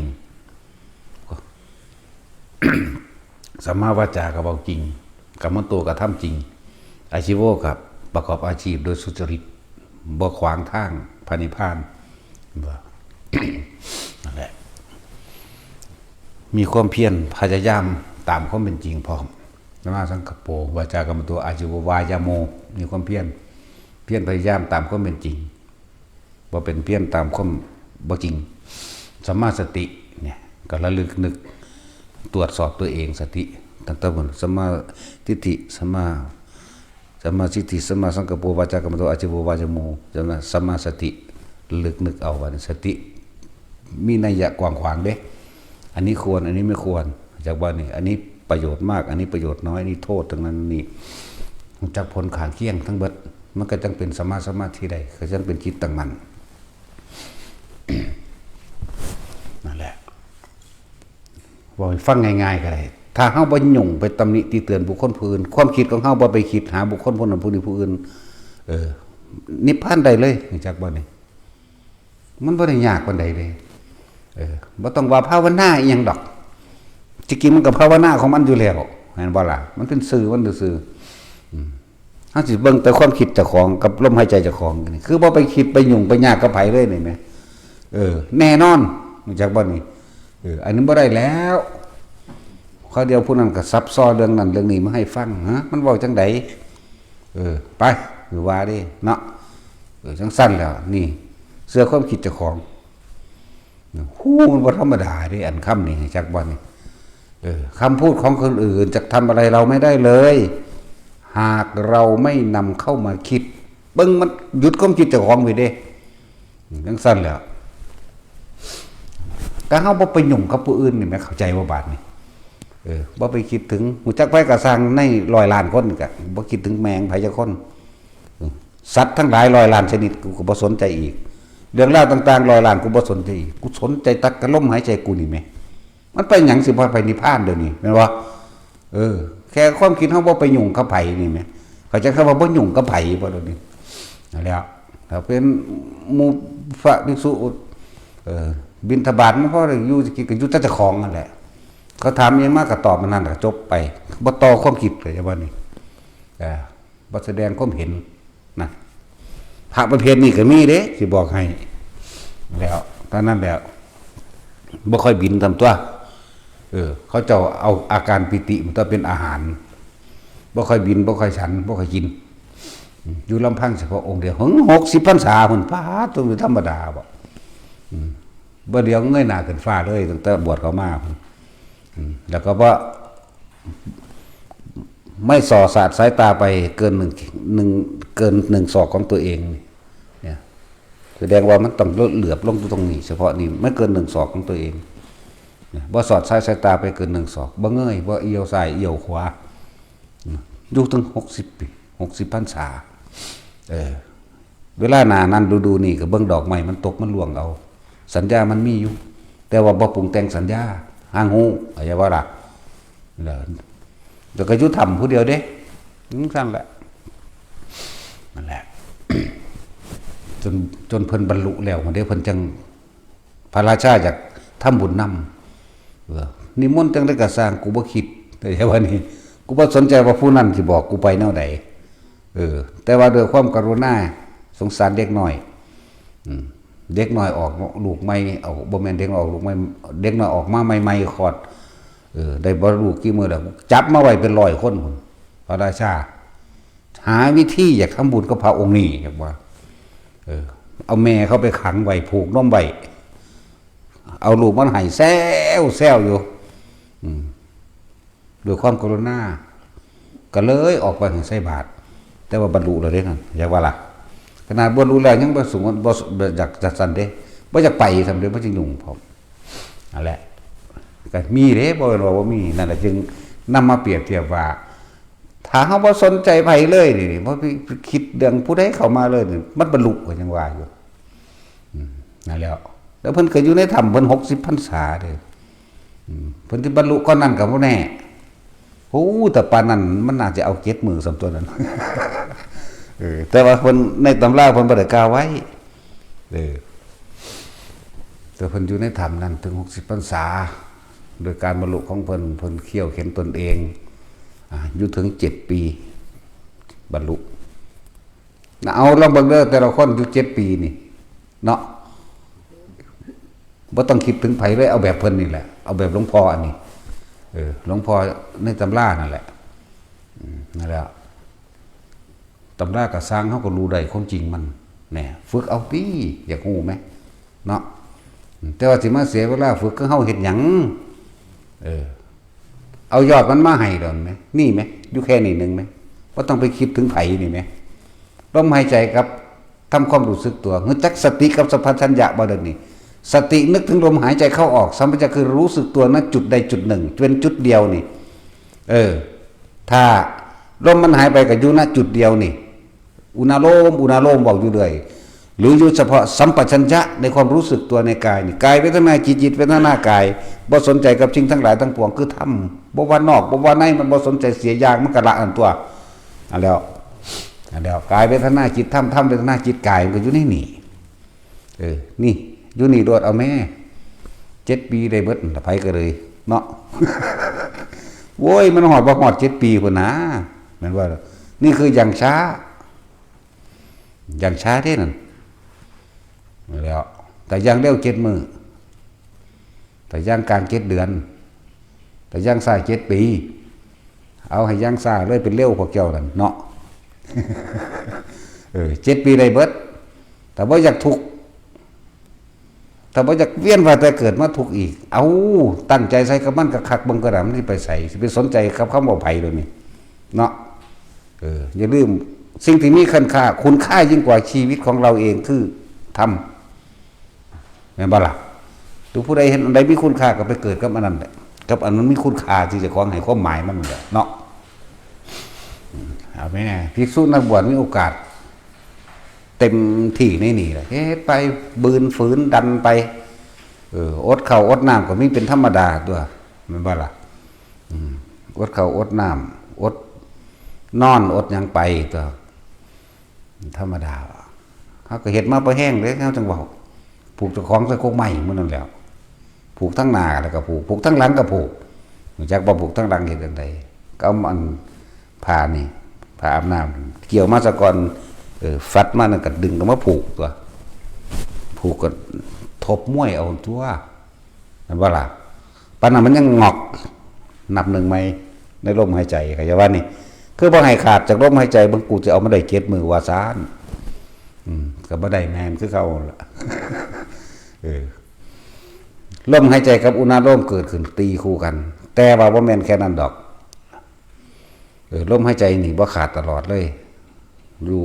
แต่ความรู้สึกบางทีก็คนลุกวื้อขึ้นบางทีก็แสงผู้พับมั่งบางทีมันก็หนุบหน้าประมาขึ้นหัวมั่งบางทีก็อิ่มก็มาในจิตในร่างกายนี่อิ่มเต็มที่ของมันมั่งบางโยกบางทรายบางทีก็พุ่งขึ้นกลางอากาศมั่งความรู้สึกผูกไว้เขาจะว่านี่ได้5 มื้อเต็มเสือกไปเผลองอกเดียวเท่านั้นนับ1ใหม่จากบ้านนี้ลองเฮ็ดเบิ่งเด้อนับ1ใหม่หุ้ยภาษาอดเข้า7 มื้อ8 มื้อนึงกระจอกเนาะบ่แล้วกูกินมื้อละ9 เทื่อพุ่น กินมื้อละ10 เทื่อเพิ่นก็บ่รู้ล่ะมันบอกบ่ถูกว่าแต่ยังยัดใส่ปากอย่างเดียวโลดเลยบอกว่ากินจักเทื่อบ่ได้คือกินอยู่ได้ตลอดมื้อเท่าคำ เว้นไว้แต่นอนหลับก็ยังฝันว่าได้กินอยู่เนาะตัดสิน เมื่อคืนฝันกินข้าวกับหยัง ยังเสร็จปากกัน ฝันว่าได้กินข้าวโอ้ยสัวซ้ำแท้นอนหลับอยู่ก็กินข้าวสั่นละยังยำอยู่เด้ สั่นละหมู่ภิกษุสงฆ์มีโอกาสนะส่วนฆราวาสที่ยังอยากเอาผัวไปนิพพานอยู่เอาเมียลูกหลานไปนิพพานอยู่ก็เฮ็ดไปเรื่อยๆนั่นแหละเฮ็ดไว้สั่งสมไว้ทุกไปนำเฮ็ดไปนำคนที่บ่ทันได้มีลูกมีเมียมีผัวนั่นน่ะให้จักบ่ล่ะตัดสินใจถิ่มมันลองเบิ่งนะภาษาอนาคตเกิดไปตายเป็นหยังจะก็เป็นไปตายนั่นแหละเป็นนายอำเภอก็เป็นไปตายนั่นแหละเนาะเป็นคู่ก็เป็นไปตายนั่นแหละเป็นหยังก็เป็นไปตายน่าสร้างบ่มีภาระอีหยังที่มันจักศึกที่มันเพราะว่ามันคิดเข้าใจบ่ล่ะถ้าลองเบิ่งหน้าแต่มึงอยู่ในลมหายใจอยู่ในอุณาโลมอย่างเดียวต้อง100 ปีมันก็บ่ทุกข์เด้นั่นน่ะแม่นบ่ล่ะนั่นแล้วเขาก็เห็นอยู่ตัวเศรษฐีตายมาเรื่อยๆเรื่อยๆอยู่สตีฟจ็อบส์มันก็ตายเลยมันรวยกว่าหมู่ตะกี้เนาะพวกมันคิดคนระบบโทรศัพท์ไม่พวกเฮาเล่นอยู่นี่เนาะบ่ฮู้จักว่าสตีฟจ็อบส์บัดนี้กู นั่นแล้วกษัตริย์ต่างๆซาอุซาหยังสิเขาเจ้ารวยๆเนี่ยก็ตายทิ่มจากทองคำเบิดทองคำก็อยู่คือเก่ามั้ยเนาะ ทองคำก็เป็นทองคำเหมือนเดิมดินก็เป็นดินอยู่เหมือนเดิมแม่นบ่การงานใดๆก็ช่างอย่าคิดเด้บ่วิกูสู่เฮ็ดบ่ได้มันมีทางก็เฮ็ดดีๆก็สู่พุ่นเนาะงานก็ดำเนินไปเหมือนเดิมดินอยู่เหมือนเดิมต้นไม้ก็เวียนว่ายไปเกิดอยู่เหมือนเดิมทองคำก็อยู่เหมือนเดิมเพชรก็อยู่เหมือนเดิมแต่เฮานั่นตายแล้วตายอีกเนาะนั่นแหละเป็นหยังก็สร้างหิแมงนะลองมาเบิ่งเถอะแม่ตายไปคือเก่าตัวมันบ่เกิดขึ้นดอกแต่เฮาบ่ไปคิดถึงมันนั่นน่ะเรื่องใดก็ตามเห็นบ่ผู้สาวก็บ่งามแม่นบ่ซั่นบ่มีคนแก่อีกบ่มีคนเฒ่าอีกบ่มีเด็กน้อยอีกบ่มีคนอีกบ่มีสัตว์อีกบ่มีสิ่งของอีกบ่มีคนเฉลาและงามบ่มีคนเป็นบ่มีคนตายเด้อยู่ในลมหายใจมึงได้เถอะนะบ่มีหยังเสียเลยมันจะไปไสเดี๋ยวนี้กุมเฮ็ดจังซั่นเอาให้ย่างซ่าปัญญาอ่อนเก็บปีเนาะบ่ต้องไปเว้ามาเทียบอันพวกหากินคืองัวคือควายหรือเลยงัวเลยควายน้ำหมูน้ำหมาน้ำกาน้ำไก่เกิดขึ้นมาแต่ละมื้อซึ่งเช้าแต่ละมื้อบินออกลูกก็เจี๊ยบจ้าบไปน้ำกันนี่เนาะเคี่ยหากินหมดกินแมงดำๆนั่นล่ะพอได้กินพวกกับพวกได้ใส่เดือนก็กิกใส่เดือนเห็นบ่แมงดำๆยังแตกออกมาก็กินไปคำแล้วก็บินขึ้นทั้งห้างเขานอนทั้งสั้นแล้ววันเขานอนดีกันพวกพี่ลูกน้อยจิกกันจิกจักจิกจักจิกจักจิกจักนั่นทั้งสั้นแล้วหาแล้วมือแมวกับเขามากก็เตอกระตากเก้ก้ากันสารพัดเป็นไก่กระต่ายคือเขาแหละเป็นหมากระต่ายเป็นง่วงเป็นควายสารพัดเป็นปลาฉลามเป็นปลาว่านตายเบิดภาษาคนเป็นหยังมันสิบ่ตายเดี๋ยวนี้ตายหิแมงเบิดละใบก็เลยหิเงิดมันนานั่นแหละถึงว่าอันพ่อแม่ผู้ใดหักลูกสอนลูกให้เป็นพระอรหันต์ให้พ่อให้แม่นี่ได้หลายจะคนนั่นนะอย่าให้แต่เป็นเจ้าเป็นนายหลายเจ้าหันเป็นขี้ข่ามันเป็นเจ้าเป็นนายก็ดีแม่นบ่ตัวอื่นสอนยังหลายก็ดอแท้เนาะภูมิใจหลายแต่ว่าลูกเป็นตำรวจแม่นว่าซั่นมันไปทำบาปทำกรรมหลายกว่าเก่าตัวพวกเจ้าก็มีกรรมเกี่ยวกันสมรู้ร่วมคิดไปน้ำกันเกิดเวียนว่ายตายเกิดไปน้ำกันภูมิใจหลายแต่ว่าเป็นแนวจังซั่นไปหาคมเหงแต่คนเนาะจังซั่นอีหลีนั่นแหละนั่นแหละเขาต้องตัดกรรมคือหยังคือความคิดความคิดเท่านั้นแหละกรรมอย่าว่าล่ะที่เฮาเป็นผู้กระทำเองความคิดจิตเจตนานั่นเด้เป็นตัวกรรมแม้ว่าละบาดนี่บ่ได้เว้าเล่นเด้เว้านำพระพุทธเจ้าแล้วก็บ่แม่นแค่เว้านำพระพุทธเจ้าตัวเองก็ฮู้เอาเองก็เห็นเอาเองก็เป็นเอาเองพร้อมเป็นประจักษ์พยานได้เลยบ่เงิดไผตอนที่เฮาเรียนรู้ธรรมะกับเพิ่นเฮาก็บ่ได้เชื่อเด้แต่ว่าบ่ได้ตัดสินว่าผิดว่าถูกว่าดีหรือว่าเลวเด้กูจะทดลองดูจากบ่นี้นั่นแหละทดลองเบิ่งเอาเองเพิ่นว่าลองเบิ่งระลึกชาติระลึกแบบใดลองใส่สติปัญญาในความจำของตัวของระลึกจากมื้อนี้ย้อนขึ้นหลังไปนาทีที่แล้ว2นาทีที่แล้วไล่ๆแบบนี้ก็ได้เห็นบ่ล่ะแบบนี้ละเอียดพร้อมเรียกว่าไล่ไปได้เลยจนหาประมาณบ่ได้หลังจากเฮามานั่งเทศอยู่นี่ย้อนขึ้นหลังไปได้ทีละขึ้นไปนั่งอยู่พุ่นสูบยาไอขวากอยู่พุ่นแล้วย้อนขึ้นไปก็ได้นั่นแหละมันก็เลยบอกว่าเฮาเฮ็ดมาสู่อันสู่แนวก็สิเรียกว่าเสียเวลาก็เรียกได้เรียกว่าบ่เสียก็ได้เพราะว่ามันได้ความรู้มาให้พวกเจ้าเลยตัดเอายอดรวบยอดมาให้พวกเจ้ามันเป็นก็ได้ว่าเฮาเป็นกสิณนั่นเป็นตะย่ํใดบ่ 3-4 ปีแต่เป็นเด็กน้อยพุ่นล่ะเป็นนอนเด่นเมบอยู่น้ำน้ำบางรู้นี่มันจื้อได้คือเก่าเด้ระลึกย้อนหลังออกก็ได้จากเมบอยู่น้ำน้ำระลึกขึ้นหลังไปหาในท้องแม่ก็ได้เกิดเป็นลูกผู้นั้นผู้นี้อีกมันไหลลงไปขึ้นหลังก็ได้ลัดขันตะตอนออกก็ได้นั่นแหละชำนาญในการกระสิงทั้งหลายก็ดีนั่นแหละระลึกไปหาประมาณบ่ได้ระลึกเอาเป็นขันเป็นตอนแล้วย้อนขึ้นหลังก็ได้ต้องเสียเวลาเมื่อใกล้สิตายหมดแล้วอยู่นี่ ลีบ่ดีก็ตายอยู่นั่นล่ะจักว่าล่ะนั่นแล้วแต่คิดเด้ว่าความตายมันบ่ได้เรียกคนเฒ่าคนคนเกิดก่อนเฒ่าก่อนตายก่อนบ่แม่นเด้พวกเฒ่าๆได้เห็นลูกหลานตายหลายคักก็เด้เนาะยายบ่ใสเราเห็นลูกหลานตายเท่าใดแล้วผู้อื่นเพิ่นเท่าใดแล้วเป็นพันๆนั่นน่ะเนาะซั่นแล้วเราบ่ทันได้ตายอยู่ ซั่นแล้วความตายบ่ได้เลือกหญิงและชายหนุ่มหรือแก่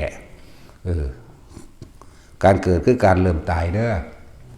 นั่นแหละการพบก็คือการเริ่มจากคนเฮาบ่จากกันเป็นมันก็จากกันตายอยู่แล้วสุดท้ายต้องจากทุกสรรพสิ่งที่เฮามีอยู่ต้องจากมันห่วยให้มันจากเฮาซะก่อนมันสิบ่ดีกว่าเฮาไปคิดหามันเฮ็ดหยังเนาะ นั่นแล้วทั้งเบิดนี่หยุดความคิดเจ้าของเด้ยังสิเว้ามาทั้งเบิดนี่ผู้หญิงสวยผู้ชายหล่อไม่มีถ้าเราไม่นำเข้ามาคิดเห็นบ่ล่ะทั้งสั้นตัวถ้านำเข้ามาคิดมันก็มีแล้วอีหานี่คืองามสุดเลยเด้ขนาดงามกว่าอีหาเด้ตาสิน เนาะอีพี่ปอบนี่คืองามตายแมงเด้ ทั้งสั้นตัวแต่คิดแล้วก็เป็นอีหลีนั่นแหละถ้าบ่คิดก็บ่มีความงามบ่มีความขี้ไล่ขี้เลพร้อมไม่มีของเน่าไม่มีของเสียไม่มีคนเกิดไม่มีคนตายบ่มีสัตว์บุคคลสัตว์สิ่งของบ่มีหยังเลยเด้แต่เฮาบ่คิดแน่นั่นแล้ว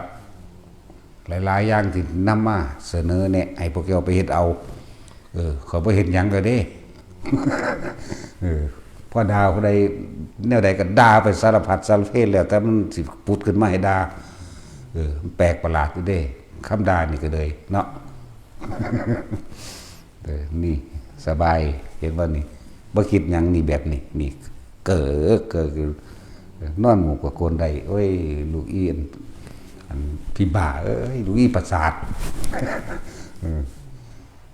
ด่าแม่มันก็พอมันพุ่นล่ะพอมันบ่รู้เรื่องเลยเด้นี่จิตไม่รับรู้ผู้มันสิเจ็บปวดพอด่ามันด่าพ่อกับแม่มันได้ซั่นเขาได้ก็รู้บักหานี่เด้อบาดมันเป็นบาน้ำเมียมันเพราะว่าเมียนเป็นประสาทเนาะขับรถมันใจจานมันหน้าเขาเดินก็แหวกแจ๊กแหวกเลยโอ้อีหามเงอะเห็นว่ามันเปลี่ยนบามันเสียเสร็จมันบ่ทันอารมณ์มันบ่ทันความคิดมันเรียกว่านั่นแหละเอาสมาทานมาให้มันไปนอน